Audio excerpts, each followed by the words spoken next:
복음 나가겠죠?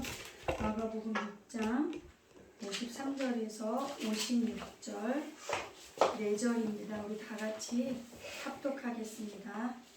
마가복음 6장 53절, 56절 다 찾으셨어요?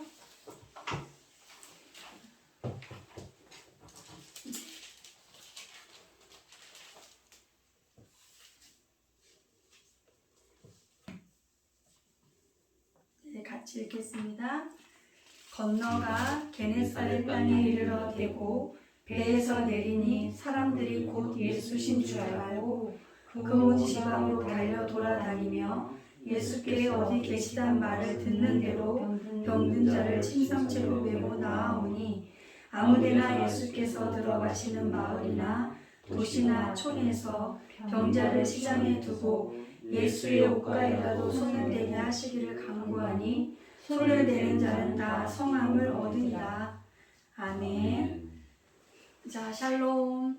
우리 전우자에 계신 분들과 인사해요. 네, 여러분 오늘 제가 여기서 뵈니까 오늘따라 더 멋지시고 더 아름다우십니다. 자, 어떻게 잘 살고 계신지요? 예. 때로 누군가에 대해서 우리가 이야기를 할 때 그 사람 잘 살지, 그 집 잘 살아, 아까도 우리 얘기 나눴었는데 라고 이렇게 평을 할 때가 있습니다. 그렇게 잘 살아? 그래? 그러면 그 잘 산다고 하는 그 내용을 들여다보면 되게 이런 거예요. 서울을 예로 들자면 뭐 강남에 산다든가 강북에 산다든가, 강북에 살면 어느 동에 사는가, 또 어떤 차를 끌고 다니는가, 아니면 그 사람이 어떤 브랜드의 물건을 많이 소장하고 있는가 등등이 잘 산다고 하는 그러한 내용인 것을 우리가 말할 때 그런 내용인 것을 볼 수가 있죠. 그러나 방금 제가 열거한 내용들은 정확히 부자를 말한 것입니다. 즉 재산이 많은 사람을 이야기한 것이지요. 그러면 잘 산다는 것은 뭘까요? 이것은 관계가 좋다라는 것입니다. 관계가 좋다. 자, 예를 들어서 우리 인간은 크게 3가지 정도의 관계를 갖는 것 같습니다. 여기에 동의 안 하셔도 괜찮습니다. 첫 번째 관계는 나와 내 자신과의 관계입니다. 나와 내 자신과의 관계.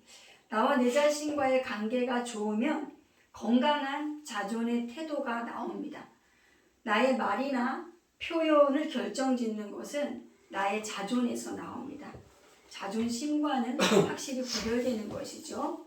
자, 두 번째는 나와 너의 관계, 즉 나와 이웃과의 관계입니다. 우리가 사회나 세상을 바라보는 기본적인 시선이 여기에 해당이 될 것 같습니다. 자, 그럼 마지막 3번째 관계로는 이 첫 번째와 두 번째 관계를 모두 더욱더 두텁게 지원해 줄 수 있는 근본적인 관계인 것으로 하나님과의 관계가 있습니다. 하나님과의 관계가 좋은데 이웃과의 관계가 나쁘거나 나쁘다고 한다면 둘 중에 하나는 오진인 거죠. 신앙 믿음 하면서 이웃을 우습게 여기고 자신을 비하하는 삶의 태도가 드러난다면 분명 하나님과 좋지 않은 관계에 있는 게 확실합니다. 원래 오늘의 본문의 이 배는 벳세다로 가려고 출발했습니다. 그렇죠? 그런데 밤 사경이 되어서 예기치 못한 사나운 풍랑을 만났고 그때 주님이 오셔서 위기를 넘기고 어딘가에 배를 대게 됩니다. 이 배를 대게 된 도시가 바로 오늘 게네사렛이고 제가 주보 뒤에 지도를 다시 한번 넣어서 왔습니다. 이 게네사렛 지역은 이방 지역으로 헬라 문화가 흠뻑 지배하고 있는 그러한 지역이었습니다. 그럼 벳세다에 가지 않으셨는가? 아닙니다. 8장 22절의 기록을 보면 벳세다에 분명히 도착하셔가지고 사역을 하십니다. 하나님의 구원 계획 속에 있는 사람은 반드시 구원받습니다. 아직까지 주님께 돌아오지 않는 사랑하는 사람들로 인해서 상심하지 마시기 바랍니다. 구원 계획이 없으셨다면 우리로 먼저 기도하게 하시지도 않으셨습니다. 구원의 주권은 주님께 있고 우리는 거기에 동참하도록 초대되었기 때문에 우리가 기도하게 된 것입니다. 그런데 주님께서 제자들과 함께 그 풍랑 만났던 제자들과 함께 배를 타신 후에 그 배 안에서 주님과 제자들과 어떤 대화가 오고 갔는지는 알 수가 없어요. 그렇죠? 그렇지만 분명 이 게네사렛에 들르라고 말씀하신 분은 분명히 주님이십니다. 그렇죠? 주 배의 명령권자는 주님뿐이니까요. 우리 주양교회라는 이 배의 선장도 주님이십니다. 게네사렛에 구원받아야 할 사람들을 추수하시러 가셔야만 했습니다. 보라, 희어져 추수할 때가 되었도다. 거두러 가신 겁니다. 그런데 이곳 사람들의 행동을 보니까 유대 사람들과는 달리 주님이 배에서 내리시자마자 곧 주님인 줄 알아봅니다. 유대에서는 많은 이적과 기사를 행하셨어도 주님을 왕 삼으려고나 했지 주님으로 알아보지 못했습니다. 심지어 지금 제자들의 실태도 어떤 실태예요? 그 많은 것들을 보면서도 저가 누구신데? 저분이 누구신데? 이런 상태잖아요. 제자들마저도. 그렇죠? 근데 곧 이 게네사렛 사람들이 주님을 보자마자 예수이신 줄 알아봤다는 것을 이미 예수에 대한 소문을 들었다는 걸 알 수 있습니다. 추측할 수 있잖아요. 귀신 들린 사람을 고쳐주고 마비된 사람을 풀어주고 중풍병 걸렸던 사람을 고쳐주시고 또 혈루증으로 피가 철철 흘리던 여인도 낫게 해주시고 또 군대 귀신이 들려가지고 무덤 사이에서 살던 사람도 고쳐주시고 온갖 각종 병든 사람들을 낫게 해주시고 고쳐주셨다는 소문을 들었습니다. 주님이 이 게네사렛 도시에 그 전에 오늘 전에 다녀가셨다는 기록이 없습니다. 단지 그들은 소문으로 그거를 들었고 그때 저들 속에 그분이 누구신지 뵙고 싶다는 소원이 생겨났을 것입니다. 그들 안에 사모함이 일어났습니다. 그러던 어느 날 한 청년이 10여 명의 그 남자의 무리들과 배에서 내렸는데 그 모습을 본 순간 그분이시구나 하고 알아본 것입니다. 이렇게 곧바로 알아보더니만 이제는 게네사렛 사람들의 행보가 놀랍습니다. 오늘 본문은 4절로 된 짧은 본문이지만 그동안 주님이 사람들을 대했던 모습과는 매우 대조적인 모습입니다. 다른 곳에서는 어떻게 되어 있었냐면요. 주님이 찾아가시고 주님이 뭘 어떻게 하시고 이렇게 기록되어 있어요. 다른 성경 본문에는. 그런데 여기서는 주님은 그냥 어디에 가시든 그냥 계시기만 했어요. 거기에. 마을이든 도시든 시장이든 그냥 거기에 계시기만 했고 사람들에게 소문을 내서 예수님 계신 곳으로 왔고 스스로 올 수 없는 사람은 들것에 메고 들고 주님께 왔습니다. 그렇게 기록되어 있죠. 예. 뭔가 이 사람들은 짧은 4절 속이지만 굉장히 분주합니다. 매우 바쁩니다. 바빠요. 여러분, 이 게네사렛 사람들이 이렇게 행동했던 동기가 어디에 있을까요? 자, 56절을 한번 읽어주시겠어요? 마가복음 6장 56절 읽어주세요. 시작. 아무데나 예수께서 들어가시는 마을이나 도시나 촌에서 병자를 시장에 두고 예수의 옷가에라도 손을 대게 하시기를 간구하니 손을 대는 자는 다 성함을 얻으니라. 네, 아멘. 감사합니다. 옷가에라도 손을 대게 하시기를 간구하니, 손을 대게 허락해 달라는 것은 당신과의 관계를 수락해 달라는 겁니다. 내가 누군가에게 손을 내밀었을 때 내 손을 잡아준다는 것은 일단 나를 수용해 준다는 메시지잖아요. 즉, 이 세 번째 관계로 제가 말씀드렸던 하나님과의 관계 갖기를 소원했다는 것입니다. 게네사렛 이산 이곳은 모든 것이 풍족한 항구 도시였습니다. 주변은 척박한 사막 지역이었지만 이곳만큼은 마치 사막의 오아시스처럼 1년 내내 나지 않는 과실이 없을 모든 것이 풍족한 항구 도시였습니다. 항구인 이곳은 인구 밀도도 높았고 또 항구다 보니까 교역이 활발히 이루어지다 보니 돈이 넘쳤습니다. 그만큼 돈이 넘쳤기 때문에 또 그만큼 타락과 또 빈곤의 격차도 물론 있었겠지만 일단 게네사렛 하면 부자 마을 이런 느낌이었습니다. 게네사렛은 그런 곳이었습니다. 근데 그런 부자 마을의 사람들에게도 그들에게도 뭔가 채워지지 않은 허기가 있었던 것입니다. 여러분, 허기라는 것은 몹시 굶어서 배고픈 것을 말합니다. 이 허기는 육체에만 있는 것이 아닙니다. 우리의 정서, 즉 마음에도 허기가 집니다. 여러분, 우리가 마음에 허기가 지면 어떠한 증상이 나타나냐고 하면요, 이렇게 느낀다는 거죠. 마음에 허기가 지면 물건이 부족하다, 또 배가 고프다 이렇게 느껴져서 어떤 증상이 나면 어떤 지름신이 오시는 거죠.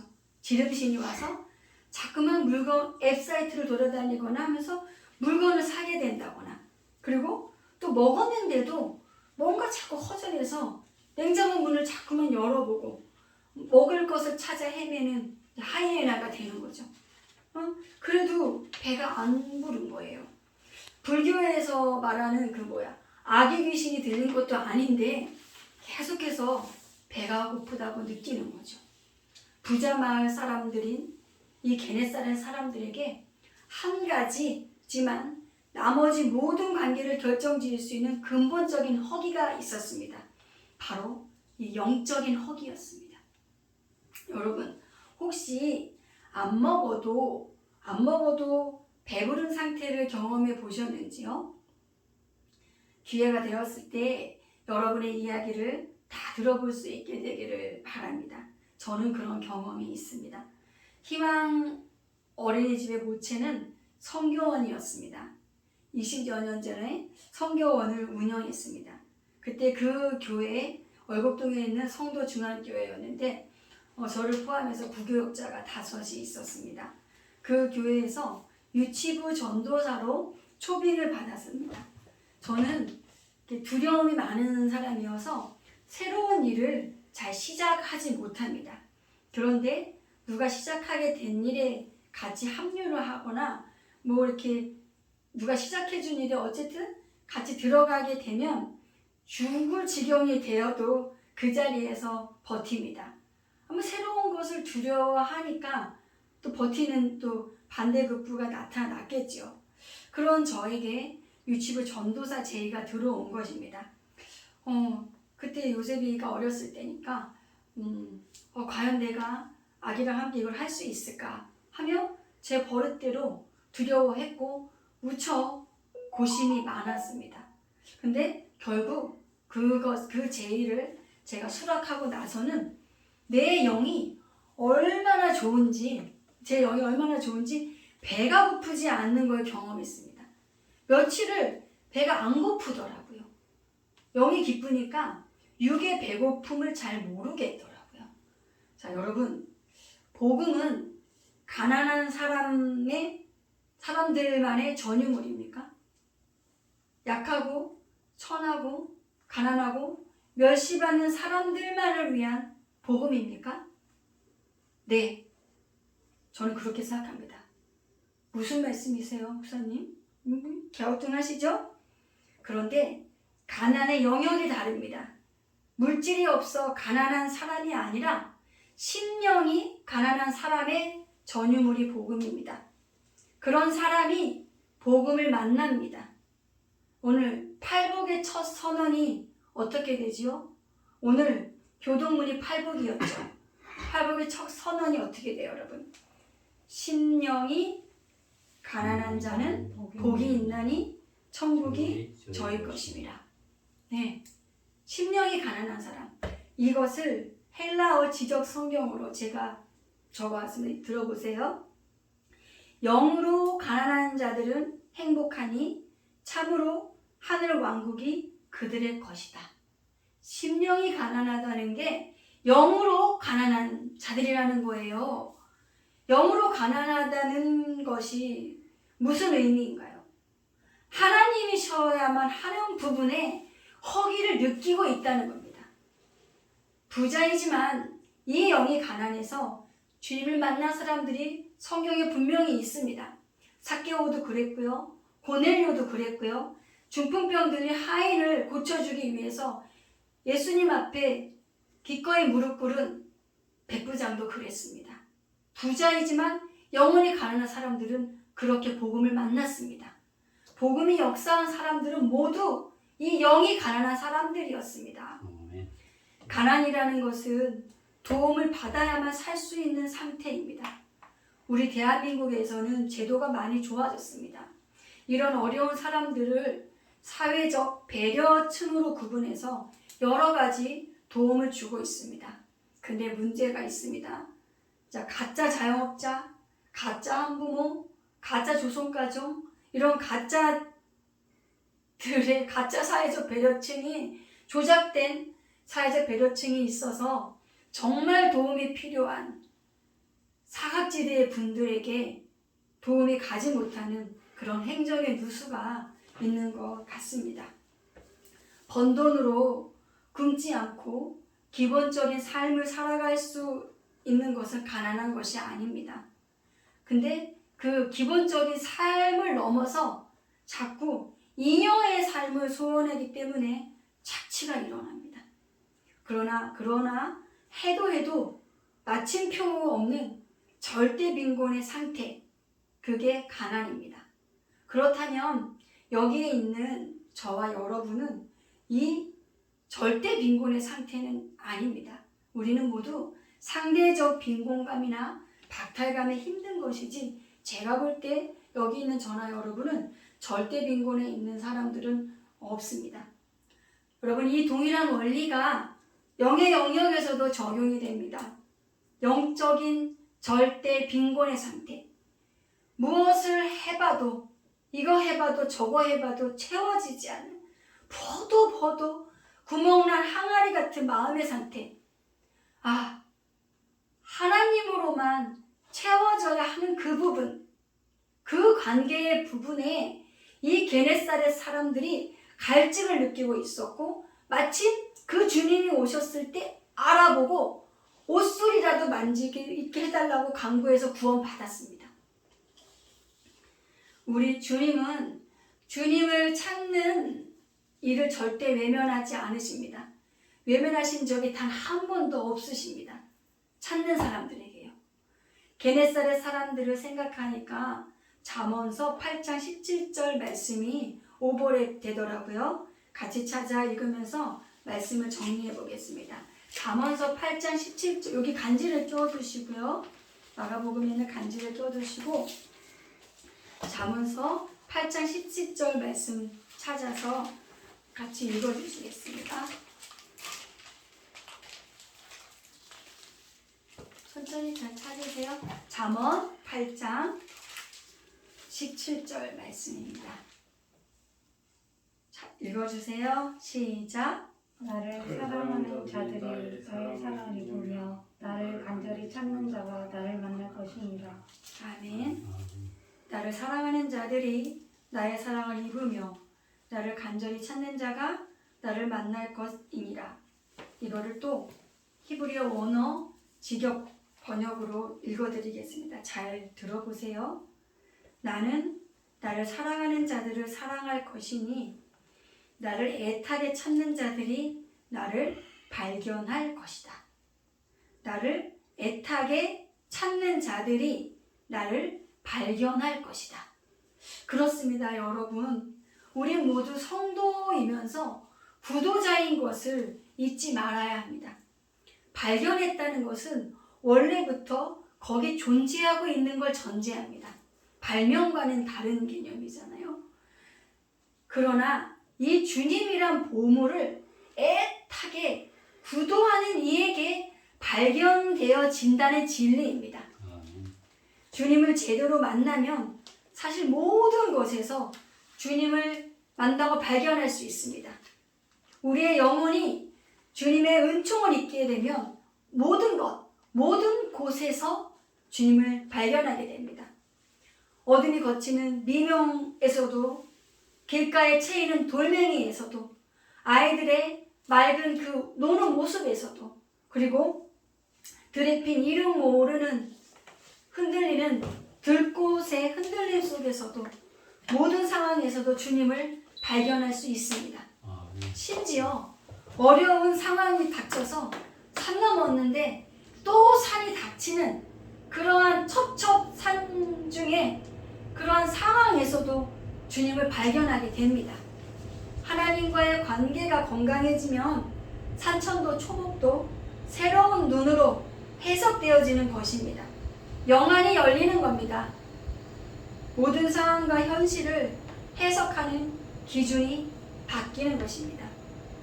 자, 여러분, 그럼 끝으로 영혼을 위한, 이 영을 위한 밥은 뭐를 먹어줘야 될까요? 네? 네. 56절 다시 한번 읽어주세요. 대답 안 하셨으니까. 누구나 예수께서 들어가시는 마을이나 도시나 촌에서 병자를 시장에 두고 예수의 옷가에라도 손을 대게 하시기를 간구하니 손을 대는 자는 다 성함을 얻으니라. 네, 감사합니다. 옷가에 손을 대게 하시기를 간구하니. 자, 여러분 보십시오. 옷가는 제가 옷술이라고 했죠. 기억나시죠? 하나님께서 왜 그 옷술을 꽈서 겉옷 끝에 달라고 하셨는지, 그 사건이 무슨 사건이었는지 혹시 기억나시는지요? 바로 이스라엘 백성이 안식일을 어긴 사건이 있은 후였습니다. 자, 안식일을 기억하여 지키라고 하신 이유는 두 가지가 있습니다. 하나는 하나님께서 애굽에서 그들을 구원해내신 구원자 되신다는 이유와, 또 하나는 하나님께서 천지 만물을 창조하신 창조주 되신다는 것이 그 이유였습니다. 즉, 구원주와 창조주 되시는 하나님을 기억하기 위해서 안식일을 법으로 제정해서 적극적으로 지키게 하신 겁니다. 절대 그 하나님을 잊지 말라는 겁니다. 왜요? 하나님을 잊으면 죽으니까요. 하나님 잊으면 죽습니다. 그렇다면 게네사렛 사람들도 결국 옷가에라도 손을 대게 하기를 구했다는 것은 저들이 살 양식으로 하나님을 구했다는 얘기죠. 옷술은 구원주 되시고 창조주 되시는 하나님의 말씀입니다. 결과적으로 말씀이신 하나님께 손을 내민 자는 모두 구원을 받았다는 겁니다. 말씀은 하나님이십니다. 그 하나님과 관계가 좋은 사람이 영적인 허기로, 즉 하나님의 말씀이 그 안에 가득한 사람이 영적인 허기로 죽은 일은 역사 이래 없었습니다. 저는 예언의 은사가 없습니다. 구하지도 않습니다. 왜냐하면 이미 말씀이 주어졌기 때문에 특별히 그 기도를 하지 않습니다. 그렇지만 제가 예언을 하나 할게요. 하나님과 관계가 좋은 사람이 굶어 죽을 일은 역사 일이 없었고 앞으로도 없습니다. 이것을 예언합니다. 자, 시작할 때 드렸던 질문을 다시 드립니다. 여러분, 잘 살고 계신지요? 아니면 잘 관계하고 계신지요? 관계가 괜찮으신지요? 저는 저와 우리 주양교회 성도님들이 잘 하나님과 잘 관계가 이루어지심으로 인해서 잘 살게 되시기를 원하고 바라고 진심으로 기도합니다. 기도하시겠습니다. 하나님, 나의 삶